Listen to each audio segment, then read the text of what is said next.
গত ডিসেম্বর মাসে আমি ঘুরতে গেছিলাম ইস্ট সিকিম। তো হাওড়া স্টেশন থেকে আমাদের ট্রেন ছিল রাত 10:30 আর আমরা সকাল 8টা নাগাদ পৌঁছে যাই এনজিপি স্টেশন। স্টেশন থেকে বেরিয়ে দেখি গাড়ি আমাদের জন্য ওয়েট করছিল। আর সিকিমে পৌঁছাতে অনেকটা টাইম লাগবে বলে আমাদের সবারই খুব খিদে পেয়ে গেছিল, তো আমরা একটু ব্রেকফাস্ট সেরে নিয়েছিলাম। আর পাহাড়ে এই গরম গরম মোমো আর আলুর পরোটার স্বাদ কিন্তু আলাদাই। তারপর পাহাড়ের এই সুন্দর ভিউ দেখতে দেখতে আমরাও পৌঁছে গেছিলাম সিকিমে। আমরা গেছিলাম ইস্ট সিকিম, যেটা আমি শুরুতেই বলেছি ভিডিওর। আর আমাদের প্রথম দিনের ডেস্টিনেশন হচ্ছে রংপোখোলা। তো চলো এই রংপোখোলার হোমস্টের ভিডিওটা তোমাদের সাথেও একটু 360 ডিগ্রি অ্যাঙ্গেলে শেয়ার করে নেওয়া যাক। এখানে পৌঁছে লাঞ্চ করে একটু রেস্ট করে নিয়েছিলাম, কারণ এতটা লং জার্নির জন্য শরীরটা খুবই টায়ার্ড ছিল। তারপর এখানে সন্ধ্যাটা সেজে উঠেছিল এরকম লাইট মিউজিক আর সাথে বনফায়ারে, আর অনেক এনজয়মেন্টের সাথে শেষ হয় আমাদের ডে 1। শুরু হলো ডে 2। এখানে ঠান্ডা খুব বেশি ছিল না। সকালবেলা ঘুম থেকে উঠে পাহাড়ের এই সুন্দর ভিউটা যেন একটা রিফ্রেশমেন্ট এনে দিয়েছিল। আর পাহাড়ে এটা আমার প্রথমবার আসা। আর প্রথমবার আসার পর মনে হয়েছে যে আমি এখানে বারবার আসতে চাই। তো চলো তোমাদের সাথে রুম আর ব্রেকফাস্টের ভিডিওটা শেয়ার করে একটু আশেপাশের মর্নিং ভিউটাও দেখানো যাক। চোখের সামনে থেকে প্রত্যেকটা জিনিস যতটা সুন্দর লাগছিল, ভিডিওতে তার 50%ও লাগবে না। এই বাবা, একটা প্রশ্ন জিজ্ঞাসা করতে তো ভুলেই গেছি, তোমাদের কোনটা পছন্দ, পাহাড় না সমুদ্র? কমেন্টে জানিও কিন্তু আমায়। রংপোখোলা ছেড়ে বেরোনোর সময় হয়ে এলো। আর এটাই সেই ব্রিজটা যেটা আমার হোমস্টের রুম থেকে দেখা যাচ্ছিল। ব্রিজটা এত সুন্দর লাগছিল যে আমিও একটু রেডি শেডি হয়ে এই ব্রিজে একটু ফটো ভিডিও তুলে নিই। আর প্রথম দিন আমাদের বেরাতে একটু দেরি হয়ে গেছিলো, 11টা বেজে গেছিলো।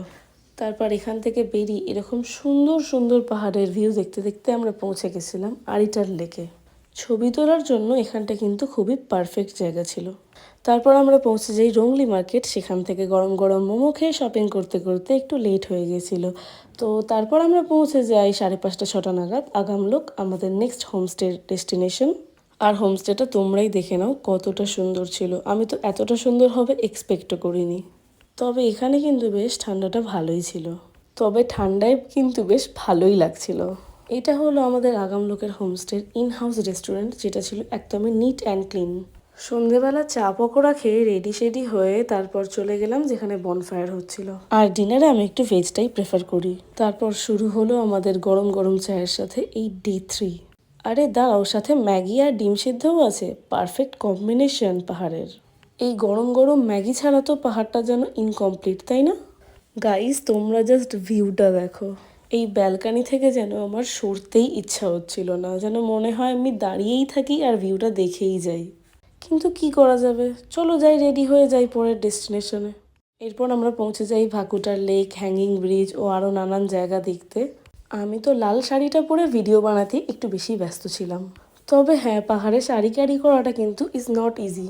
কিন্তু কি আর করা যাবে, স্টাইলটাই তো আগে না। বাদ দাও, এটা দেখো, এটা হলো কুইখোলা ফলস। আমি এখান থেকে একটা ব্রাউনিও খেয়েছিলাম। এরপর আমরা চলে যাই এখানকার পাইন ফরেস্টে। এখানটা খুবই সুন্দর ছিল, যেটা বলে একদমই বোঝানো যাবে না। তো চলো তোমাদেরকে একটু পাইন ফরেস্ট থেকে পাহাড়ের ভিউটা দেখিয়ে দিই। তারপর আমরা এখান থেকে সোজা চলে যাচ্ছিলাম কোথায় বলো তো? কোথায় যাচ্ছিলাম তোমরা কি কেউ গেস করতে পারছো আমরা কোথায় যাচ্ছিলাম? একদমই যত যাচ্ছি পুরো মেঘে ঢাকা, পুরো যেন একদমই পাহাড়ের ওপরে পৌঁছে যাচ্ছি আমরা। ইয়েস ইয়েস ইয়েস, আমরা যাচ্ছিলাম জুলুকে। এখানে আমি পুরো মেঘকে ফিল করতে পারছি, পুরো আমার চোখের সামনে থেকে ভেসে যেতে দেখছি। তবে এখানের ভিউটা যতটাই সুন্দর লাগছে, এখানে ঠিক ততটাই ঠান্ডা রয়েছে। আমি নাকি এখানে আবার শাড়ি পরে এসেছিলাম। ভিউটার তো কোনো কথাই হবে না, দুর্দান্ত। আর এটা হলো আমাদের জুলুকের রুম। এতটা সুন্দর হবে আনএক্সপেক্টেড ছিল। তারপর আমরা চলে গেছিলাম লাঞ্চ করতে। আমার সারাক্ষণ ননভেজ খাবার খেতে ভালো লাগে না, তাই আমি ভেজটাই প্রেফার করলাম। তারপর বিকেলবেলা আমাদের রুমে চলে এসেছিল চা আর পকোড়া। সন্ধেবেলার মোমোর ভিডিওটাও মিস গেছে। আর ডিনারে এরকম গরম গরম রুটি, আলু চচ্চড়ি আর চিকেন। আমাদের ডে 4 শুরু হলো এই গরম গরম ম্যাগি আর কফির সাথে। এবার আমরা জুলুক ছেড়ে চলে যাচ্ছিলাম জিগজ্যাগ রোডের দিকে। আর এটাই হলো সিল্ক রুট। তারপর আমরা অনেকগুলো ভিউ পয়েন্ট থেকে এরকম বরফে ঢাকা কাঞ্চনজঙ্ঘা দেখতে পেয়েছিলাম খুবই কাছ থেকে। আর সেই খুশিতে আমি একটু দৌড়ে দৌড়ে রিলস বানিয়ে নিলাম। পাহাড়ে এসেছি আর রিলস ফটো তুলবো না, হয় নাকি? আচ্ছা, এই ইস্ট সিকিম তোমাদের আর কাদের কাদের ঘোরা আমাকে কিন্তু কমেন্টে জানিও। আর পাহাড়ে ঘুরতে এলে ব্রিথিং প্রবলেমের জন্য কিন্তু অক্সিজেন সিলিন্ডার আর সাথে কর্পূর রাখাটা কিন্তু মাস্ট। আর কর্পূরটা খুবই ভালো কাজ করে ব্রিদিং প্রবলেমে। আর আস্তে আস্তে আমরা আরও উপরের দিকে উঁচুতে উঠে যাচ্ছিলাম। আমরা পৌঁছে গেছিলাম বাবা মন্দিরে। আর এই বাবা মন্দিরের হিস্ট্রিটা কি তোমরা সবাই জানো? সেটা আমাকে কমেন্টে জানিও। আর তবে এই জায়গাটায় কিন্তু খুবই ব্রিদিং প্রবলেম হচ্ছিল। তারপর আমরা দেখতে পাই এলিফ্যান্ট লেক, তারপর কুপুব ভিলেজ, নাথাং ভ্যালি। আর এই প্রত্যেকটা জায়গারই ভিউ ছিল অসাধারণ সুন্দর। এবার আমরা পৌঁছে যাই ছাঙ্গু লেক। আর দেখো কি সুন্দর ধোঁয়ার মতন মেঘটা ভেসে চলেছে চারিদিকে। এই ছাঙ্গু লেকের এখানে যে রোপওয়ে আছে, এখানে পার হেড 360 টাকা করে নিয়েছিল, যেটা কিন্তু এই ভিউটার কাছে কিছুই না। কারণ এটা হলো এশিয়ার সব থেকে হাইয়েস্ট রোপওয়ে। আর এটা ছিল রোপওয়ের ভিউ পয়েন্ট। জাস্ট স্বর্গ মনে হচ্ছে জায়গাটাকে দেখে। বাট এখানে খুবই ব্রিদিং প্রবলেম হচ্ছিল আমার। তবে আমার ব্রিদিং প্রবলেম হচ্ছিল বলে যে সবার হবে তার কোনো কিন্তু মানে নেই।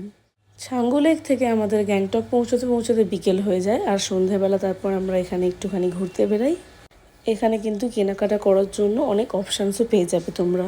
সন্ধেবেলা ঘুরতে বেরিয়ে ঝালমুড়ি মোমো খেয়ে রাতের ডিনারে ছিল ফ্রাইড রাইস আর চিলি চিকেন। তারপর হয়ে গেল সকাল আর শুরু হলো আমাদের ডে 5। তবে এই ডে 5-এ আর কোথাও ঘুরতে নয়, এবার বাড়ি যেতে হবে। তবে বাড়ি যাওয়ার আগে গ্যাংটকের হোটেলের ব্যালকানি দিয়ে সকালবেলার এই ভিউটা তোমাদের দেখিয়ে দিই। আমাদের হোটেলের ব্যালকানি দিয়ে গ্যাংটক স্টেডিয়াম দেখা যাচ্ছিল। আর এখানের ঠান্ডাটা কিন্তু খুব বেশি ছিল না।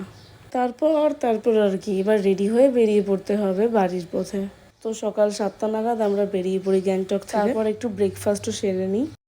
হ্যাঁ, হোটেল থেকেও ব্রেকফাস্ট দিয়েছিল, বাট আমাদের একটু খিদে পেয়ে গেছিলো। তো এবার আমরা এই পাহাড়কে পিছনে ফেলে ফিরে যাচ্ছিলাম বাড়ির পথে, এনজিপি স্টেশন। আসার পথে মনে হচ্ছিল কত তাড়াতাড়ি যেন কেটে গেল দিনগুলো। এরপর আবার আমাদের শুরু হয়ে যাবে ডেলি বিজি লাইফ।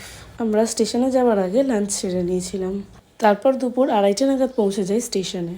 এবার আমাদের শুরু হলো এনজিপি থেকে বন্দে ভারতে করে হাওড়া ফেরার পালা। আর ট্রেনটা কিন্তু খুবই নিট অ্যান্ড ক্লিন ছিল। আর ট্রিপ শেষ হয়ে যাওয়ার পর বাড়ি ফেরার সময় হলে যেন একটু বেশি টায়ার্ড লাগে, যেন মনে হয় কখন বাড়ি পৌঁছাবে এবার। আর ট্রেনে করে আস্তে আস্তে মুখ চলবে না সেটা তো হয় না।